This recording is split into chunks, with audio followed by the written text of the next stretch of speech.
बिस्मिल्लाहिर्रहमानिर्रहीम। अस्सलामु अलैकुम वरहमतुल्लाहि वबरकातुहू। ज़िला इंचार्ज व नायब सदर महाराष्ट्र मजलिस इत्तेहादुल मुस्लिमीन जनाब यूसुफ मुंजानी साहब,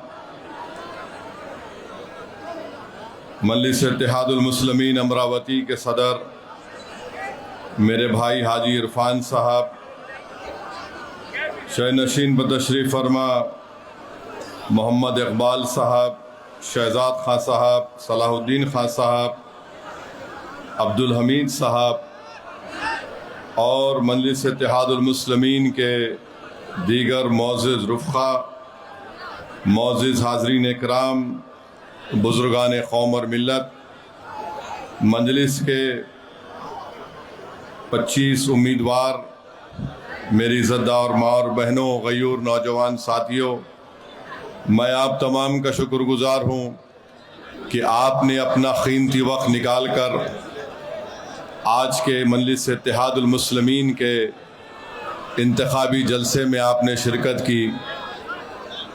मैं फिर से आप तमाम का शुक्रिया अदा करता हूँ कि पिछले जब बल्दी इंतखाबात हुए थे तो आप तमाम ने मिलकर अपनी इत्तेहाद की ताकत और क़ुव्वत के बलबूते पर मजलिस इत्तेहादुल मुस्लिमीन के 10 अरकान बल्दिया को आपने कामयाब किया। मैं आपके सामने ये दरख्वास्त और गुजारिश करने के लिए आया हूँ कि इस बार भी आप लोग अपनी शनाख्त और अपने इत्तेहाद और अपनी लीडरशिप को कामयाब करने के लिए 15 जनवरी के दिन आप अपने के कोड का इस्तेमाल करिए और पतंग के निशान पर बटन दबाकर आप मजलिस इत्तेहादुल मुस्लिमीन को कामयाब और कामरान करिए। मेरे अजीज़ दोस्तों और बुज़ुर्गों, बहुत से मसले मसाइल हैं और इंशाअल्लाह ताला मुझे यकीन है कि मजलिस इत्तेहादुल मुस्लिमीन ने अच्छे उम्मीदवारों को आपके सामने पेश किया, जो काबिल हैं, जो मेहनत करना चाहते हैं, जिनके पास एक जज्बा है, जुस्तजू है, एक तड़प है। और मैं आपको यकीन दिला रहा हूँ कि इंशाअल्लाह ताला ये उम्मीदवारों की कामयाबी के बाद आप ख़ुद महसूस करेंगे कि जो बात असदुद्दीन ओवैसी आज आपके दरमियान में खड़े होकर जाएगा, वो मजलिस के तमाम उम्मीदवार जिसको अल्लाह अपने फजल व करम से कामयाब और कामरान करेगा, वो अमरावती और अपने प्रभाग के तमाम राय दहिंदगान के उम्मीदों पर उतरेंगे। मैं आपको ये भी बताता हूँ और बड़ी तकलीफ़ भी होती है कि जमील कॉलोनी के पास, जमील कॉलोनी में 300 घर को तोड़कर बाईपास बनाने का काम शुरू हुआ, मगर वो भी काम भी अभी भी पाए तकमील को नहीं पहुंचा। बल्कि मैं तो देवेंद्र फडणवीस को, एकनाथ शिंदे को और अजित पवार को उनकी काहली पर मुबारकबाद देता हूं कि ये जो पुल बन रहा है, नहीं मालूम कौन सा ताजमहल बनाने जा रहे हैं। यानी अजीब व गरीब मामला है। जब कभी भी मैं आता हूं अमरावती को, लोग बोलते साहब बन रहा है, बन रहा है। यानी क्या बनाना चाहते हैं नहीं मालूम। लगता है ट्रिपल इंजन का इंजन यहां पर अमरावती में चलता ही नहीं है। और मुझे यकीन है कि ट्रिपल इंजन मजलिस के पतंग के सामने फेल होगा 15 तारीख के दिन इंशाअल्लाह ताला। और मैं ख़ास तौर से आपसे अपील कर रहा हूं कि लीडरशिप को मजबूत करिए। मेरी लीडरशिप को नहीं, अपने आप को नेता बनाइए। अगर यहाँ से मजलिस के उम्मीदवार रुकने बल्दिया मुंतखब होंगे इंशाअल्लाह अल्लाह के फजल व करम से और आपकी दुआओं से, तो वो नेता बनेंगे। और हो सकता कि इंशाअल्लाह ताला उन्हीं के दरमियान से कोई ऐसे काबिल लोग भी निकलेंगे जो सिर्फ अपने आप को रुकने बल्दिया की हद तक महदूद नहीं रखेंगे, बल्कि इंशाअल्लाह ताला एक दिन आएगा जब अमरावती से तुम्हारा MLA होगा मजलिस इत्तेहादुल मुस्लिमीन का। और याद रखो मेरी इस बात को, ये मैं समझना कि असदुद्दीन ओवैसी जज्बात में हमको बहा कर लेकर जा रहा है। यकीनन वो दिन आएगा कि यहाँ से तुम्हारा MLA भी होगा और इंशाअल्लाह ताला तुम्हारे ही सफ़ों से कोई खड़ा होकर यहाँ का मेंबर ऑफ पार्लियामेंट बनकर भारत की सबसे बड़ी पंचायत में यहाँ की जनता की आवाज़ को उठाएगा। मेरे अजीज़ दोस्तों और बुजुर्गों, नौजवानों, ख्वाब देखना शुरू करो और इंशाअल्लाह ताला तुम जितने ऊंचे ख्वाब देखोगे, हम सब मिलकर इंशाअल्लाह ताला उन ख्वाबों को पूरा करेंगे। मैं आपको बता रहा हूं कि मजलिस इत्तेहादुल मुस्लिमीन ने अपने अहिया से लेकर आज तक और इंशाअल्लाह ताला सुबह क़यामत तक मजलिस इत्तेहादुल मुस्लिमीन इज्तिमाइयत को फ़रोग़ देती आई है। मजलिस कभी इनफरादियत को फ़रोग़ नहीं दिया है। लोग आएंगे और चले जाएंगे। असदुद्दीन ओवैसी जैसे 56 लोग आकर मजलिस की खिदमत करके चले जाएंगे, मगर मजलिस इंशाअल्लाह ताला आबाद रहेगी, शादाब रहेगी और ताकतवर रहेगी। तो मैं आपसे अपील कर रहा हूं कि आप शख्सियत को नहीं बल्कि इनफरादियत को देखिए। ये हम तमाम की इज्तिमाई मेहनत का नतीजा है कि आज अल्लाह ने अपने फजलो करम से मजलिस इत्तेहादुल मुस्लिमीन को मुकाम अता किया। मैं आज अगर आपके दरमियान में आकर आपसे ये अपील कर रहा हूँ, गुजारिश कर रहा हूँ, तो मैं अपनी इनफरादियत के लिए नहीं, अमरावती की आवाम, मैं इज्तिमाइयत के लिए आपसे अपील कर रहा हूँ कि मजलिस के पतंग के निशान पर बटन दबाकर अपनी इज्तिमाइयत को कामयाब करिए, अपने इत्तेहाद को कामयाब और कामरान करिए। और याद रखिए, जो लोग हमेशा की तरह मजलिस पर तनकीद करते हैं कि मजलिस फ़िरका परस्ती को फ़रोग़ देती है, तो मैं उनसे पूछना चाहता हूँ, महाराष्ट्र जो भारत का दूसरा बड़ा प्रदेश है, यहाँ पर हर जात हर बरादरी का एक सियासी नेता है। जब आपको पेट में दर्द नहीं होता, ओबीसी समाज के हर समाज का नेता है, अपर कास्ट के हर समाज का नेता है, हमारे दलित भाइयों के कई समाज के नेता हैं। आखिर क्या वजह है कि अगर मुस्लिम अक़लियत पॉलिटिकल एम्पावरमेंट की बात करती है तो इन तमाम के पेट में दर्द क्यों शुरू हो जाता है?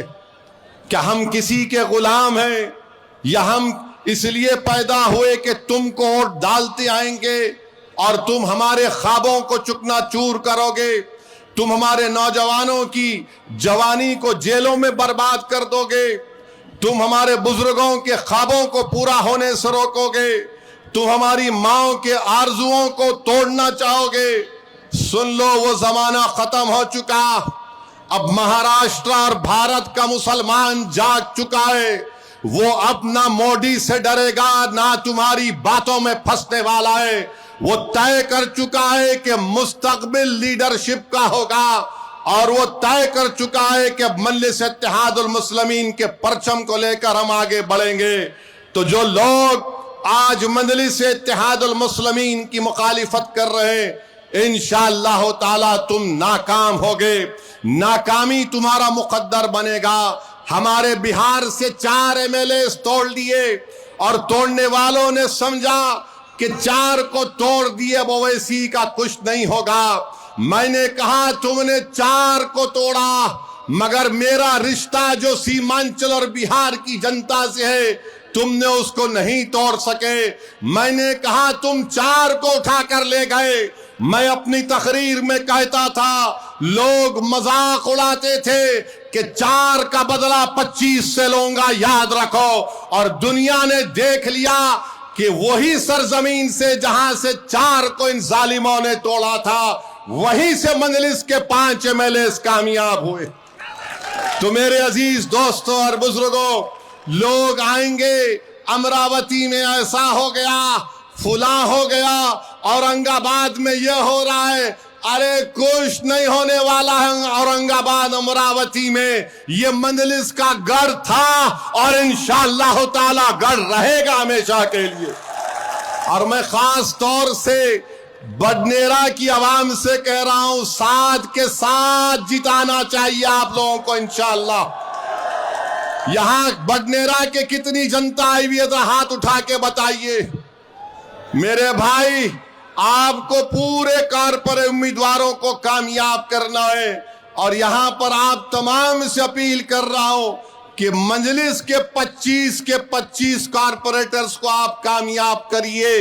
ये आपकी कामयाबी होगी, आपके इत्तेहाद की कामयाबी होगी, आपके सोच की कामयाबी होगी। लोग बहुत सी बातें करेंगे, याद रखिए कि लोग आएंगे और चले जाएंगे, मगर मजलिस इत्तेहादुल मुस्लिमीन का सियासी सफर जारी रहेगा।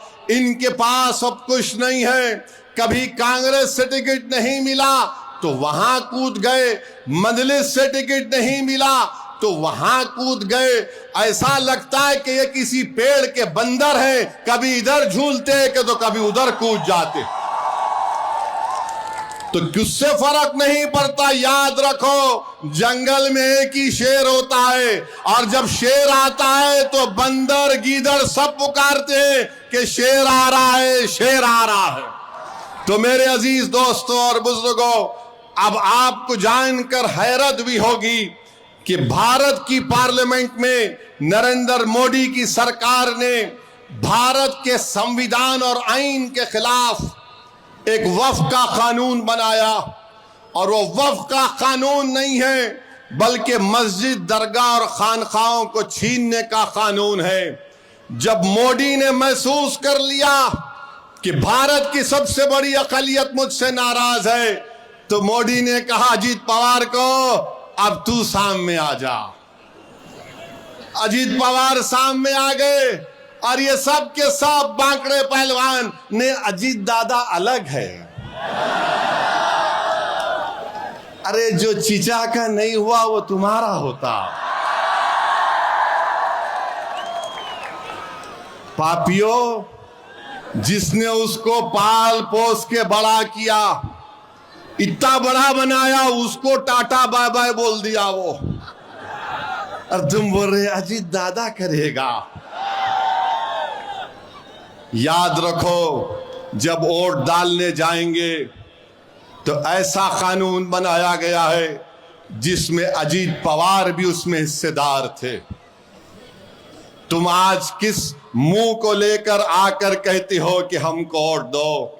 जब ये आएंगे, घड़ी दिखाएंगे, तो उनसे कहना कि तुम्हारा टाइम खत्म, अब पतंग का टाइम चलेगा इंशाअल्लाह ताला। आप बताइए मेरे भाई, वक्फ यूजर को निकाल देना। आज पोर्टल के ऊपर वक्फ की जायदादें चढ़ाने के लिए कितनी तकालीफ का हमको सामना करना पड़ रहा है। जो पोर्टल पर नहीं चलेगा वो वक्फ की प्रॉपर्टी नहीं कहलाएगी। किसी भी मस्जिद पर कोई भी केस डाल दिया जाएगा। जो मस्जिदें 100 साल, दरगाहें मस्जिदें 100 साल पुरानी है, कह दिया वक्फ मालिक नहीं, आसारे खदीमा उसका मालिक होगा। आसारे खदीमा नरेंद्र मोदी के मातहत काम करता है। बताओ, कल अगर हुकूमत चाहेगी कि इन दरगाहों को बंद कर दिया जाए, इन मसाजिद की हिफाजत के नाम पर, इनकी देखभाल के नाम पर अगर बंद कर दिया जाए या कह दिया जाए कि खाली जुमे की नमाज होगी, तो क्या अजीत पवार आकर बोलेंगे अस्सलातु खैरुल मिनन नौम? सोचो आप, हंसने की बात नहीं है, ये वक्त जागने का है।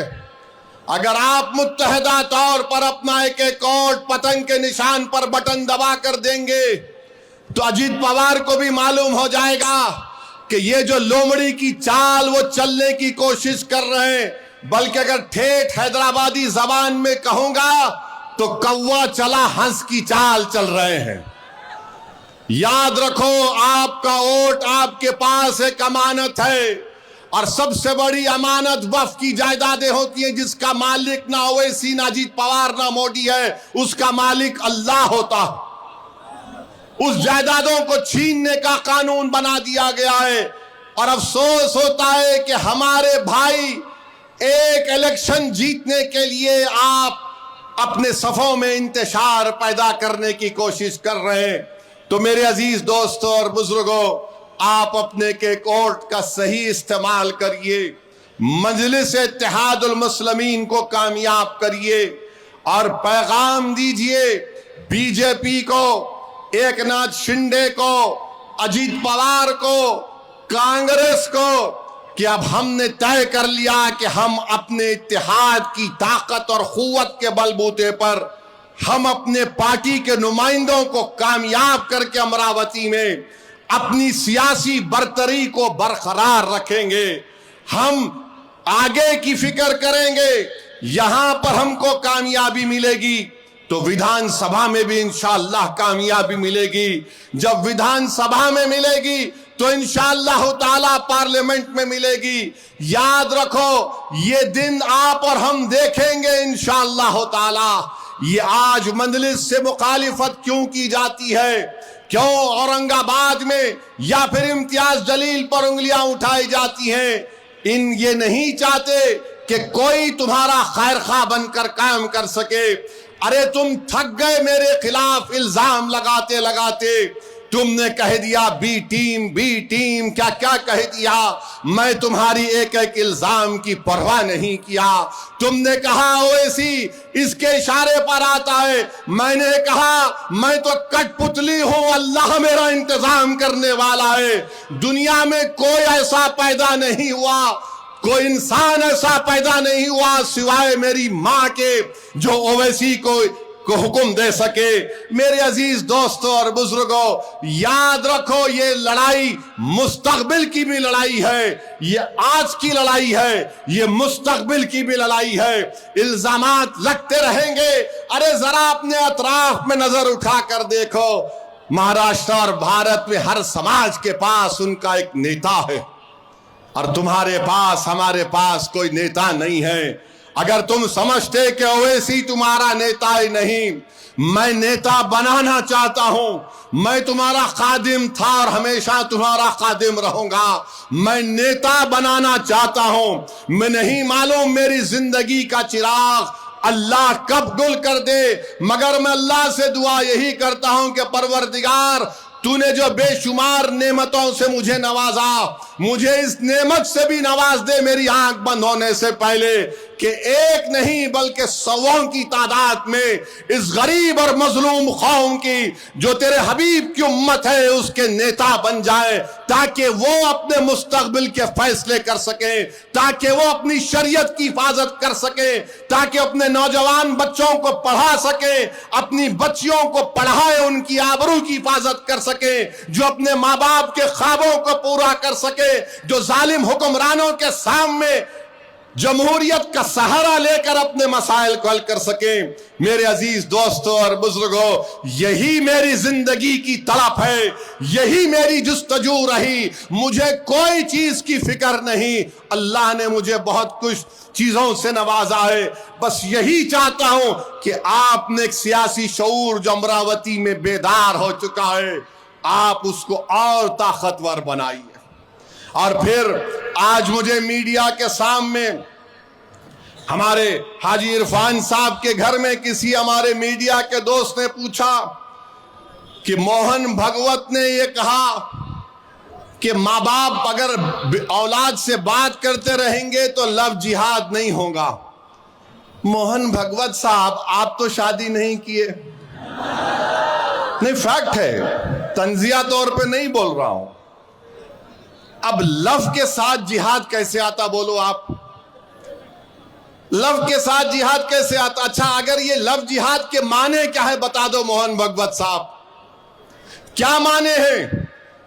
आप नागपुर का डेटा दे दो मेरे को, क्योंकि आपका हेडक्वार्टर नागपुर में है। बताओ कितने लव जिहाद के केसेस हुए हैं, और अगर तुमने कानून बनाया तो बताओ उसका फायदा क्या हुआ। मेरे अजीज दोस्तों और बुजुर्गों, सिर्फ नफरत फैलाना इन लोगों का मकसद है कि डराओ मुसलमानों को और डरा कर इनको डराते रहो और इनको कमजोर करते रहो। और फिर यहां पर एक किसी ने बयान दे दिया कि क्या मौलाना कितने बच्चे पैदा करे?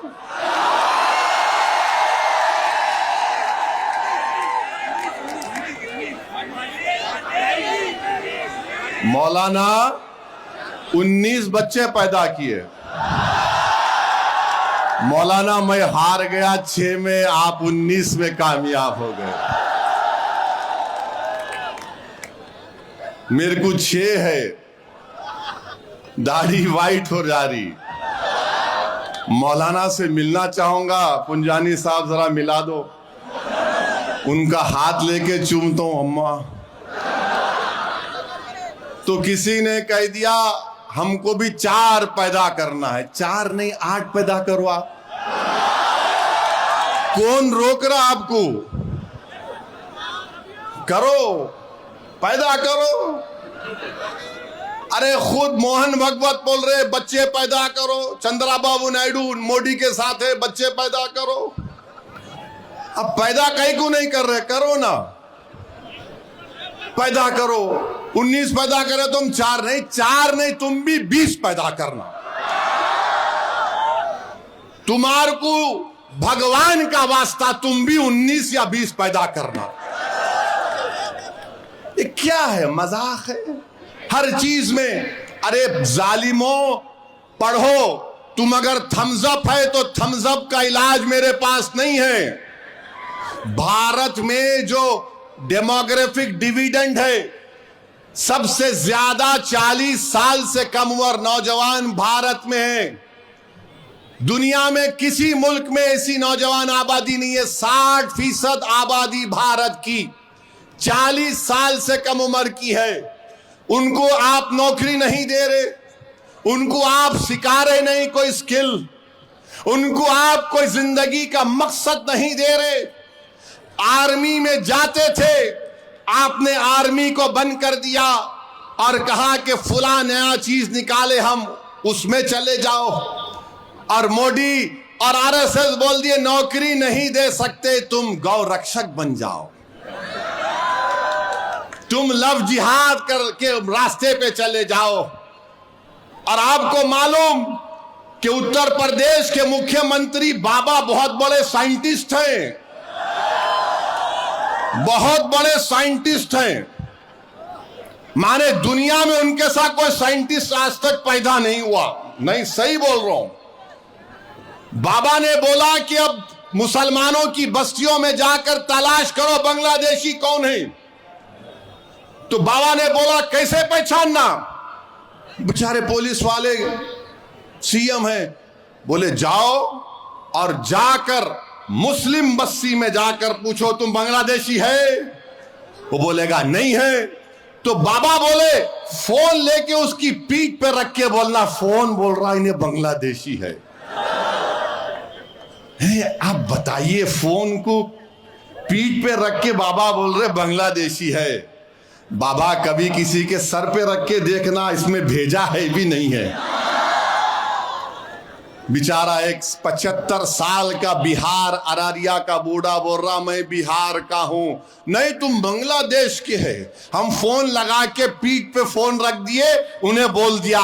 जिस्म पे बहुत से जगह पे लगा के बोल सकते क्या क्या हो रहा, समझे ना तुम। मेरे अजीज दोस्तों और बुजुर्गों, ये हाल करके रख दिए। जलगांव में सुलेमान पठान को उसके दोस्तों ने मिलकर मॉब लिंचिंग कर दिया। ये जो अजीत पवार का खंडवा डाल के फिर रहे, जरा तुम पूछ सकते जाकर?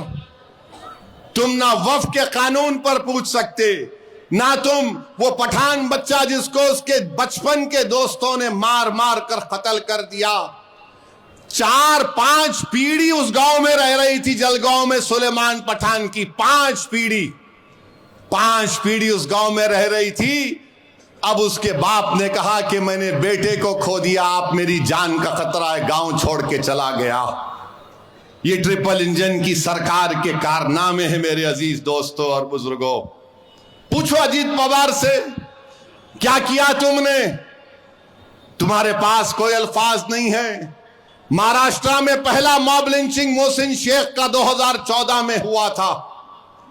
पूना तो तुम्हारा है ना अजीत पवार का। तुम्हारा अजीत पवार मिला मोहसिन शेख के किसी खानदान वालों से जो आईटी की जॉब कर रहा था, खत्म हो गया केस।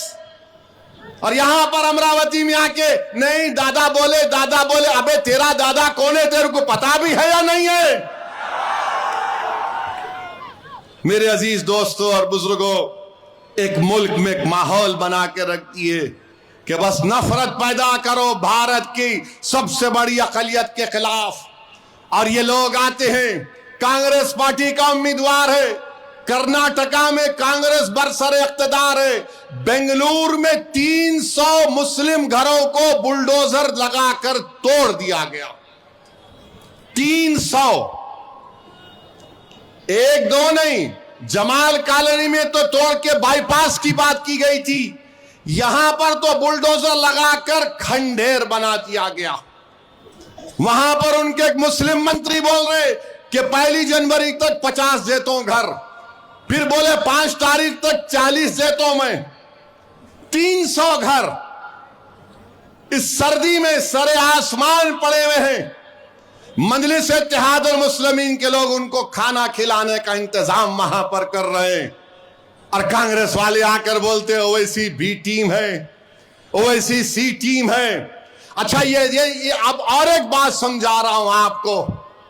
भारत की पार्लियामेंट में वंदे मातरम के 100 साल मुकम्मल होने पर जो हमारे मुल्क का कौमी तराना है, नेशनल एंथम जन गण मन है, उसकी बहस हुई।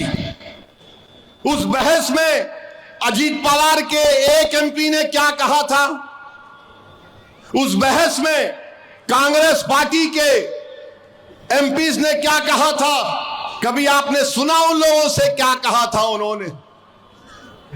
ये समाजवादी पार्टी भी आजकल इन्हों भी आते हैं, इन्होंने भी क्या कहा था इनके एमपीज आपने सुना? असदुद्दीन ओवैसी ने, मेरे भाई, मैंने अपनी तकरीर का आगाज किया कि 24 जनवरी 1950 को हमने संविधान अपने आप को दिया, तो संविधान का आगाज किससे होता है? We the people. सुनो आरएसएस को चाहने वालों, सुनो कांग्रेसियों, सुनो अजीत पवार, सुनो अखिलेश यादव, कि भारत का संविधान का आगाज वी द पीपल से होता है, भारत माता से नहीं होता है। इस संविधान का प्रियम्बल यह कहता है liberty of thought, expression, belief and faith. यह भारत के आईन का प्रियम्बल है। मैंने कहा कि जब हम अपने आप को संविधान ये लिख कर दे रहे, कैसे आप मुझसे कह रहे हैं कि बीजेपी के लोग मेरी तकरीर के दौरान कह रहे थे कि भारत में रहना है तो पढ़ना पड़ेगा। मैंने कहा भारत में रहना है तो तेरे बाप का नहीं, सबका भारत है, ये पढ़ना पड़ेगा। अरे भारत का संविधान पढ़ो अनपढ़ो। आर्टिकल 25, 26 क्या पुकार कर कहता है? आर्टिकल 14 क्या कहता है पुकार कर? Freedom of religion. अज़ान हो रही, अज़ान हो रही, 1-2 मिनट रुकेंगे अज़ान। बिस्मिल्लाहिर्रहमानिर्रहीम। मेरे अजीज दोस्तों और बुजुर्गों, मैं फिर से आपसे अपील कर रहा हूं कि अपने एक वोट को मुत्तहिदा तौर पर मजलिस इत्तेहादुल मुस्लिमीन के हक़ में इस्तेमाल करिए। और आप जानते हैं कि इस चुनाव में ऐसे लोग भी इलेक्शन लड़ रहे हैं जो एमडी जैसे ड्रग के नशे का कारोबार भी करते हैं। मैं उनका नाम लेकर उनको अहमियत नहीं देना चाहता हूं, मगर आप लोग जानते हैं कि ऐसे लोगों से हमको होशियार रहने की ज़रूरत है। मेरे अजीज़ दोस्तों और बुज़ुर्गों, 15 जनवरी के दिन आप अपने एक वोट से बीजेपी को, शिंदे ग्रुप को, उद्धव ठाकरे के ग्रुप को, अजीत पवार को, शरद पवार को, कांग्रेस को, अखिलेश यादव को एक पैगाम दीजिए कि हम अपने वोट से अपनी पार्टी को कामयाब करेंगे। अमरावती में आपको अपनी जमात को मजबूत और कामयाब करना है। ऐसे उम्मीदवारों के हक में अपने वोट का इस्तेमाल करके अपने वोट को ज़ाय होने से बचा लीजिए। मेरे अजीज दोस्तों और बुजुर्गों, आप जानते हैं मेरे भाई कि महाराष्ट्र में जब से बीजेपी की सरकार बनी है एक जुल्म के दौर का आगाज हो चुका है, और ऐसे वक्त में जरूरी है कि आपके नुमाइंदों को आप कामयाब करिए। याद रखिए, अगर आप ऐसे पार्टी के उम्मीदवारों को वोट देंगे तो ये लोग ना इनमें लड़ने की कोई ताकत है ना कोई जज्बा है। मंजलिस अगर इलेक्शन लड़ रही है तो आवाम को कामयाब बनाने के लिए लड़ रही है। मंजलिस अगर इलेक्शन लड़ रही है तो आपकी क़यादत को मजबूत बनाने के लिए लड़ रही है। मंजलिस अगर इलेक्शन लड़ रही है तो अमरावती में आपको अहमियत और आपके इत्तेहाद को मजबूत बनाने के लिए लड़ रही है। ये दूसरे पार्टी के उम्मीदवार अगर इलेक्शन लड़ रहे हैं तो वो खुद को कामयाब करने के लिए लड़ रहे हैं। आप पतंग के निशान पर वोट देंगे तो ये आपकी कामयाबी होगी। अगर आप किसी और को वोट देंगे तो फिर ये उनके इनफरादियत की कामयाबी होगी, और वो सिर्फ अपनी जात के लिए लड़ रहे हैं। मजलिस हर आवाम की और हर अमरावती के रहने वाले के लिए, उनके अच्छे मुस्तकबिल के लिए मजलिस आपके वोट के लिए लड़ रही है।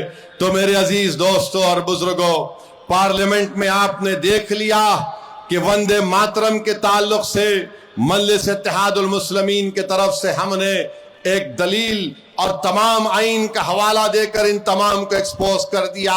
और कौन था जो पार्लियामेंट में खड़े होकर कहा कि हम वतन की एक एक चप्पे से हमको मोहब्बत है, मगर हम जमीन और आसमान के खालिक की इबादत करते हैं। हम अपने माँ की पेट में 9 महीने रहकर पैदा अल्लाह हमको करता है। हम अपनी माँ को दुनिया की हर चीज से ज्यादा चाहते हैं, मगर हम अपनी माँ की पूजा नहीं करते। अगर हम किसी की इबादत करते हैं तो अल्लाह की करते हैं। कौन था पार्लियामेंट में जिसने खड़े होकर कहा था कि या का नाबुदू और या का नस्तईन? याद रखो मेरे अजीज दोस्तों और बुजुर्गों, भारत की पार्लियामेंट में सब नेता थे।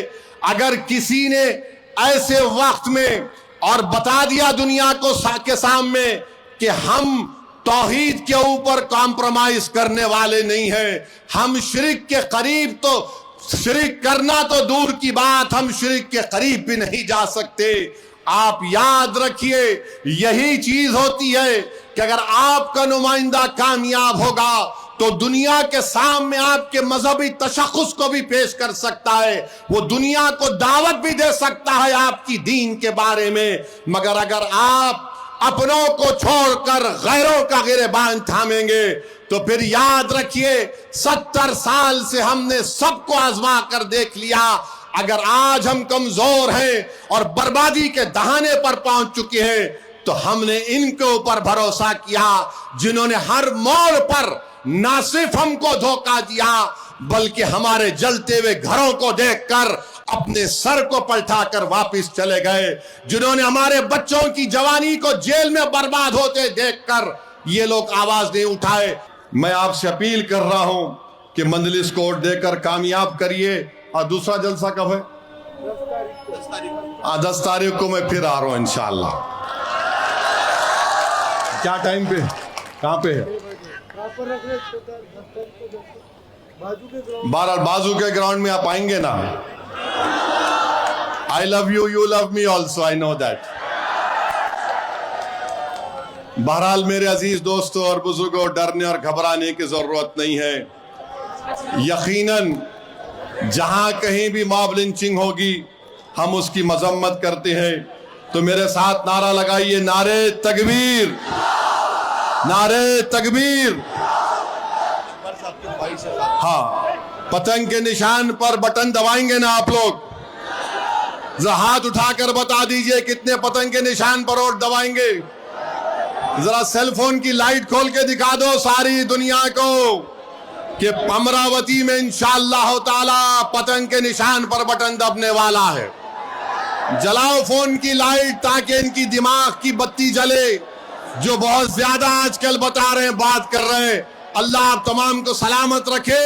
मजलिस इत्तेहादुल मुस्लिमीन जिंदाबाद, नारे तकबीर। तो इंशाअल्लाह 10 तारीख को मुलाकात होगी। अस्सलाम वालेकुम।